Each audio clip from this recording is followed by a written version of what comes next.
जय श्री राम, जय मां मुंड मालिनी। मैं योगी श्री प्रकाशनाथ तंत्र गुरु चैनल में आप सभी का स्वागत करता हूं। मेरे व्यूअर्स, आज का विषय है नवरात्रि को लेकर। सामने आप सब लोगों को पता है नवरात्रि शुरू होने वाला है, चैत्र का नवरात्रि है ये। तो ये नवरात्रि आप लोग कैसे पालन करें, क्या सही विधि है नवरात्रि को, विधि को, पूजा पद्धति को लेकर आपको बहुत सारा वीडियो मिल जाएगा। लेकिन मैं आज आप लोगों को एक सही सहज मेथड आपको बताऊंगा, जिस मेथड को आप लोग अपने घर में बैठकर अनुष्ठान कर सकते हैं एवं माता जी का कृपा भी बड़ी आसानी से प्राप्त कर सकते हैं। तो वीडियो शुरू करने से पहले आप लोगों को ये जानना पड़ेगा, जो नवरात्रि जो अनुष्ठान है, नवरात्रि यानी कि रात का अनुष्ठान है। बहुत सारे लोग ये भूल करते हैं, दिन ही दिन में पूजा अनुष्ठान करके समाप्त कर देते हैं। लेकिन नवरात्रि जैसे व्रत, ये एक व्रत अनुष्ठान है। व्रत अनुष्ठान में उल्लेख किया जा रहा है रात्रि का, यानी कि रात्रि में ही ये अनुष्ठान होगा। और एक विशेष बात है, इसमें तिथि का बहुत ही ज़्यादा महत्व है। कोई भी आप लोग व्रत अनुष्ठान करते हैं तो उसमें तिथि का बहुत ज़्यादा महत्व है। तिथि को अगर आप लोग नहीं पकड़ कर अनुष्ठान करेंगे तो अनुष्ठान में कोई भी सफलता आप लोग को प्राप्त नहीं होगा। हर महीना में प्रतिपद से लेकर नवमी तक तिथि रहता है, इससे आगे भी तिथि रहता है। लेकिन ये विशेष एक पर्व है, इस पर्व में उस तिथि का महत्व, तिथि का शक्ति बहुत ज़्यादा बढ़ जाता है। इसलिए आप लोगों को तिथि का ध्यान रखते हुए अनुष्ठान को, व्रतों को करना है। तो आज का वीडियो अगर आप लोगों को अच्छा लगे तो वीडियो को लाइक कीजिए, शेयर कीजिए, सब्सक्राइब कीजिए मेरे चैनल को, साथ ही बेल आइकन को दबाकर नोटिफिकेशन कॉल कीजिए। चलिए मैं वीडियो को शुरू करता हूँ। तो मेरे व्यूअर्स, पहले आप लोगों को ये जानना पड़ेगा ये चैत्र नवरात्रि कब से शुरू हो रहा है। चैत्र नवरात्रि 13 अप्रैल मंगलवार को 8:58 से शुरू हो रहा है, प्रतिपद तिथि। अभी ये प्रतिपद तिथि से आपका अनुष्ठान शुरू होगा। संकल्प में यही उल्लेख आता है, प्रतिपद तिथि आरंभ नवमी तिथि जावत, यानी कि प्रतिपद तिथि से शुरू होकर नवमी तिथि तक मैं ये माता का तृप्ति कामना, माता का प्रीति लाभ कामना हेतु या कोई भी और उद्देश्य हेतु आप लोग संकल्प लेते हैं, लेने के बाद अनुष्ठान करते हैं। ये अनुष्ठान रहेगा आपको 21 अप्रैल बुधवार तक, बुधवार को नवमी रहेगा, रात के 7:09 तक। 7 बुधवार को 21 अप्रैल रात के 7:09 तक नवमी तिथि रहेगा, यानी कि उस टाइम तक आपका अनुष्ठान रहेगा। उसके बाद आपका अनुष्ठान समाप्त हो जाएगा। प्रतिपद तिथि से शुरू होकर नवमी तिथि तक हर रोज़ आपको अनुष्ठान करना पड़ेगा। अभी आप लोग क्या अनुष्ठान करेंगे, आप लोग घर में माता जी को, बहुत सारे लोग जानते हैं, माता जी को आसन देकर माता जी का घट स्थापना करके अनुष्ठान आप लोग करते हैं। ये एक अनुष्ठान है, जिन लोगों को पता है वो लोग ये अनुष्ठान करें। और एक विशेष बात है, स्थापना तो माता जी का कर दिए, अनुष्ठान भी आप लोग, अनुष्ठान क्या करेंगे, आरती करेंगे या क्या करेंगे? ठीक, अनुष्ठान में क्या करना है, माता जी का घट सुंदर बिठा दिए, घट में पेड़ भी उत्पन्न हो गया, पौधा भी उग गया है, ठीक है, बहुत सुंदर है। बहुत सारे जगह में घट बिठाने को ही पूजा मानता है, ठीक है। व्रत रख दिया, जो लोग माने मांसाहारी भोजन करते हो शाकाहारी भोजन में आ गया, ये एक व्रत हो गया, सब लोगों को पता लग गया। ये आप लोग 9 दिन तक एकदम वेजिटेरियन भोजन करेंगे, यानी कि माता का व्रत पालन करेंगे। ये व्रत नहीं है। व्रत एक निर्दिष्ट संख्या में जाप उठाने को बोलता है। व्रत एक निर्दिष्ट संख्या में कोई भी स्तव कवच को पाठ करने के लिए बोला जाता है, तब आता है व्रत। आप लोग ऐसा भी व्रत कर सकते हैं। पहले उसको बाद में, ये पाठ को बाद में लेके आता। तो पहले आप लोग अगर माता जी को आप एक फ़ोटो बिठाते हैं, उसमें एक कलश बिठाइए। कलश बिठाने का पद्धति बहुत सारे लोगों को पता है। बिठाने का मिट्टी का कलश लीजिए, ठीक है, शॉर्ट में बताता हूँ। कलश में मिट्टी के कलश लीजिए, उसमें एक स्वस्तिक का चिन्ह बनाइए। एक कलश में 2-3 प्रकार का चिन्ह का भी मत बनाइए। स्वस्तिक का चिन्ह बनाइए या पुरुष का चिन्ह बनाइए, दोनों में से एक ही चिन्ह को बनाइए। एक चिन्ह बनाने के बाद दूसरा चिन्ह दाएं बाएं ऊपर नीचे चिन्ह बनाने का कोई ज़रूरत नहीं है, शास्त्र में ऐसा विधि नहीं है। एक कलश में एक ही चिन्ह होता है। एक चिन्ह देने के बाद सिंदूर से चिन्ह करी, अंकन कीजिए, स्केच अंकन कीजिए। अंकन करने के बाद उसमें कोई भी नॉर्मल जो जल है, जल डालिए, उसमें दुर्वा घास डालिए, उसमें फूल डालिए, धान जो होता है, चावल धान जो होता है छिलका वाला, ठीक है, वो धान डालिए। या आपके वहाँ पे कोई भी धान नहीं मिलता है तो कोई भी सरसों मिलता है तो सरसों डालिए, जव डालिए, ठीक है, कोई भी डालिए, ठीक है, उसके अंदर डालिए। और हो सके तो सोना चांदी, ठीक है, इसमें से कोई भी आपके पास है एक छोटा सा सोना का छोटा सा एक टीप या ऐसा कुछ भी लेकर उसमें डालिए, चांदी का छोटा सा एक छोटा सा पीस लेकर उसके अंदर डालिए, फूल डालिए। अभी उसके ऊपर एक छोटा सा पात्र रखकर उसके ऊपर चावल रखिए, उसके ऊपर एक नारियल रखिए और एक गमछा से उसको सुंदर से ढक दीजिए। ये हो गया एक शॉर्टकट कलश स्थापना विधि। ये कलश स्थापना, आप लोगों के पास सोना नहीं है तो धान दे दीजिए। धान को सोना के बराबर माना गया है, इसलिए धान से भी सोने का काम हो सकता है। ठीक है, ये शॉर्टकट एक कलश पद्धति बिठाने का पद्धति मैं आप लोगों को बोला। कलश आप लोगों को जरूर बिठाना पड़ेगा, बिना कलश का अनुष्ठान नहीं होता है।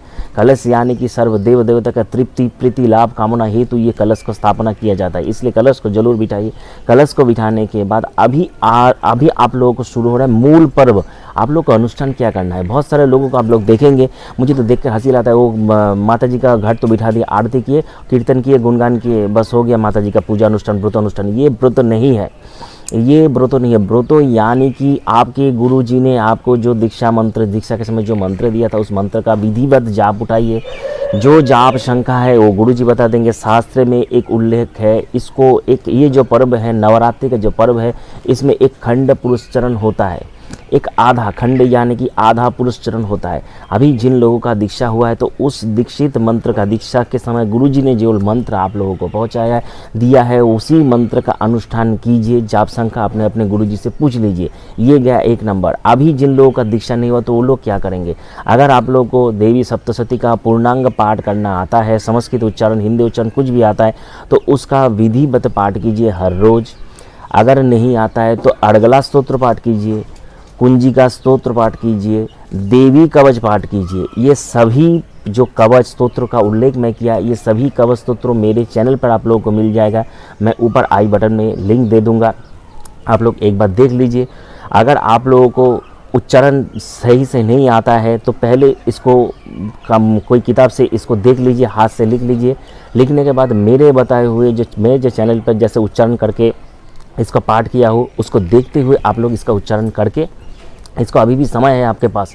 आज मान लीजिए 3 तारीख है, अभी आपके पास समय है, 9-10 दिन समय है, तो आप इसको आसानी से इसको उठा सकते। देख कर पाठ कीजिए। बिना देख कर पाठ करने के लिए कोई जगह पे किसी ने बोला नहीं है, देख कर पाठ कीजिए। कोई भी 10 महाविद्या का मंत्र का अनुष्ठान कभी करने के लिए मत जाए। कोई टीवी पे बताया, कोई फ़ोन पे बताया, कोई भी मंत्र का अनुष्ठान करने के लिए कभी मत जाए। मंत्र का 10 महाविद्या का मंत्र सर्वसाधारण लोगों के लिए नहीं है। ये विशेष एक प्रकार तांत्रिक विधि से गुरु अपने शिष्य को देते हैं। जो व्यक्ति आप लोग में से जो लोग ब्राह्मण हैं, आप लोग जानते हैं, जो सावित्री गायत्री का जो अधिकार है वो एकमात्र ब्राह्मण लोगों के पास ही है। दूसरे लोगों के पास सावित्री गायत्री का अधिकार नहीं जाता है। तो उसी प्रकार ये जो 10 महाविद्या का जो अनुष्ठान है, 10 महाविद्या का मंत्र पद्धति जो है, जो शिक्षा पद्धति है, ये संपूर्ण गुप्त पद्धति है, ये गोपन पद्धति है। ये पद्धति का मंत्र साधारण लोगों के लिए नहीं है, इसलिए ये सब मंत्र का अनुष्ठान कभी करने के लिए मत जाए। आप लोगों को एक प्रलोभन दिखाया गया, एक लालच दिखाया गया, ये मंत्र सिद्ध करने से नवरात्रि में आप लोग को अचानक से धन प्राप्ति हो जाएगा। ये मंत्र जाप करने से आप लोग को अचानक से कुछ भी प्राप्ति हो जाएगा। आपको घर होगा, आपको बाड़ी होगा, मकान हो जाएगा, आपका नौकरी लग जाएगा, आपका प्रेम आ जाएगा। आपके पास बहुत सारे ऐसे ETC आपके पास बहुत सारे प्रलोभन लालच आपको दिखाया जाएगा। एक तो बिजनेस पॉलिसी है, एक आप लोग दिखाया जाए, लेकिन ये सब लालच पद्धति में आप लोग ना पड़े। ये सब करने का अधिकार आप लोगों को कोई नहीं दिया। जो व्यक्ति आपको मंत्र सुना रहा है जी, ये बगलामुखी का मंत्र अनुष्ठान करो, ये मातंगी का मंत्र अनुष्ठान करो, वो व्यक्ति जब आप लोगों को कोई भी समस्या होगा, व्यक्ति आपको बचाने के लिए नहीं आएगा। इसीलिए अगर मेरे बात के ऊपर थोड़ा भी भरोसा है तो ये सब मंत्र का अनुष्ठान मत कीजिए। माता जी का स्तव पाठ कीजिए, माता जी का कवच पाठ कीजिए। ये सब करने से आपको कुछ फ़ायदा जरूर पहुंचेगा, नुकसान नहीं पहुंचेगा। लेकिन जब भी मंत्रों का अनुष्ठान आप लोग करेंगे, आप लोगों को थोड़ा भी बहुत उसमें गलती हो गया, सबसे पहले मंत्र का अधिकार आपको कोई नहीं दिया है, इसीलिए मंत्र आपका आयत्त में नहीं है, यानी कि ये मंत्र अपना नहीं है। जो चीज़ अपना नहीं है उसके ऊपर हाथ डालने का मतलब ही बहुत ज़्यादा एक नेगेटिव प्रभाव आपके ऊपर आएगा। इसलिए वो सब करने का ज़रूरत नहीं है। माता जी का प्रीति लाभ कामना हेतु आप लोगों को मंत्र जाप करने का कोई ज़रूरत नहीं है। तब से ही माता जी बहुत ज़्यादा प्रसन्न होते थे। प्राचीन सनातन समय में आप लोग देखे थे, देवासुर संग्राम में देखे हैं, जब भी कोई देवता भगवान शिव के पास जाते थे, ब्रह्मा जी के पास जाते थे, उनका स्तव करते थे, प्रार्थना करते थे, गुणगान करते थे, यानी कि स्तव से उनको प्रसन्न किया जाता था। ये जो मार्कंडेय पुराण में देवी भगवती जो चंडी में जो उल्लेख है, इसमें भी बार बार देवी का गुणगान किया गया स्तवों के माध्यम से, कवच के माध्यम से। मार्कंडेय ने बहुत बारी, अगर कोई जानते हैं तो इसको थोड़ा पढ़िए, उसके बाद आप लोगों को पता लगेगा। पहले अर्गला स्तोत्र आता है, देवी कवच आता है, कुंजिका स्तोत्र आता है, यानी कि ये स्तोत्र देवी का गुणगान, गुण गाथा। तो गुण गाथा करने से इतना ज़्यादा माँ प्रसन्न हो जाता है। मंत्र जाप करने का क्या ज़रूरत है आप लोगों को? फालतू का सांप आप लोग क्यों भोगेंगे? जो पब्लिक आप लोगों को गुमराह करना चाहता है तो आप लोग को बहुत अच्छी तरह से एकदम मज़ेदार एडवर्टाइजमेंट टाइप का आपको भयंकर भयंकर चीज़ आप लोगों को बोलेगा।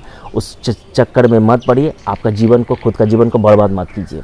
अभी मैं आता हूँ दूसरा पॉइंट में। कलश स्थापना करने के बाद अगर आप लोग इस अनुष्ठान से पूजा पाठ करते हैं तो वो दो और चीज़ का मैं उल्लेख इसमें कर देता हूँ। छोटा सा पारद का शिवलिंग, पाड़े का जो शिवलिंग होता है, छोटा सा पाड़े का शिवलिंग अभी आप लोग खरीद कर रख दीजिए। उस पाड़े का शिवलिंग को एक पात्र में बिठाइए, एक कांसे का पात्र में बिठाइए। बिठाने के बाद पाड़े का शिवलिंग को सामने रख कर हर रोज़ पाड़े का शिवलिंग का अभिषेक आदि कर्म करके उसमें पूजा अर्चना कीजिए। ध्यान रखिए मित्रों, जो भी ब्राह्मण मेरे ये वीडियो को देख रहे हैं, आप सभी लोगों को पता है, जे कोई भी शववाहिनी देवी जिनके नीचे, जो मातेश्वरी का नीचे शव है, ठीक है, मान लीजिए दुर्गा जी का नीचे महिषासुर, ठीक है, वो एक शव माना जाता है। काली का नीचे शव शिव है। जो कोई भी शववाहिनी देवी है, उन शववाहिनी देवी का पूजा अर्चना ना शालिग्राम जो शिला होता है, नारायण शिला, उस शिला में पूजा अर्चना नहीं होता है। तो आप लोगों को मन में एक प्रश्न आ जाएगा, तो शालिग्राम शिला हम लोग को पूजा के समय किस लिए इस्तेमाल किया जाता है?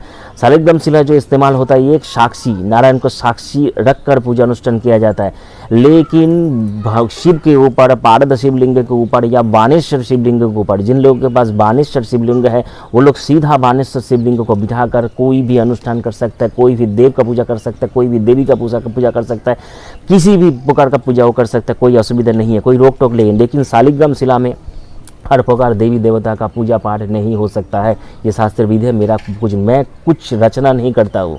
बहुत सारे ऐसे लोग आप लोग को दिखेगा रचना करता है, हर रोज नया नया बहुत ही क्रिएटिव पर्सन है वो लोग, क्रिएट करता है। मेरे पास उतना क्रिएटिविटी नहीं है जो मैं क्रिएट कर सकूं। इसलिए जो भी मैं बोलता हूँ सनातन धर्मों का बात है, शास्त्र का उल्लेखित ये बात है। आप लोग इस विषय को थोड़ा ध्यान से चिंतन कीजिए। अभी और एक पद्धति में आता हूँ। ये गया बानेश्वर शिव और पारद शिवलिंग, दोनों ही एक ही प्रकार का है। आप लोगों के पास अगर है तो आप लोग जरूर इसका अप्लाई करके इस नवरात्रि में देखिए। अभी आता हूँ मैं थर्ड पॉइंट में। अगर आप लोग जहाँ पे निवास करते, बड़ी आसानी से आप लोगों को श्री जंतम मिल जाएगा। घट बिठाने के बाद श्री जंतम को बिठा कर, ठीक है, आप लोग सुंदर तरीके से आप लोग माता जी का पूजा अर्चना विधिवत कर सकते हैं। इसमें आप लोगों को बहुत ही ज़्यादा शक्तिशाली प्रभाव आप लोगों को दिख जाएगा ये 9 दिन में।